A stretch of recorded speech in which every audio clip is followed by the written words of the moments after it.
Prehľad nových kryptoregulácií. V Európskej únii sa od začiatku roku 2025 zavádzajú prísne pravidlá pre kryptoaktíva ako sú MiCA, DORA a Travel Rule.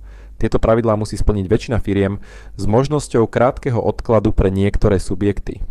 Zameranie jednotlivých predpisov MiCA stanovuje celkové pravidlá pre trh s kryptoaktívami.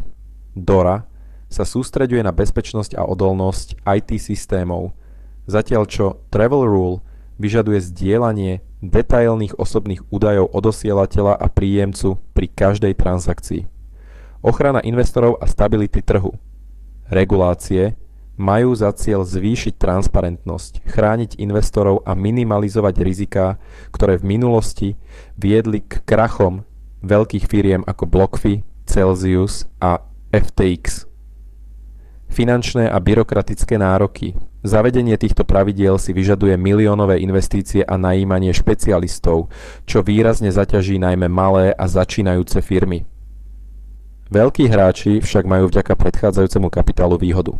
Negatívne dopady na inovácie. Aplikácia regulácií, ktoré boli prevzaté z bankového sektora na kryptotrh, môže brzdiť inovácie a obmedziť slobodu podnikania.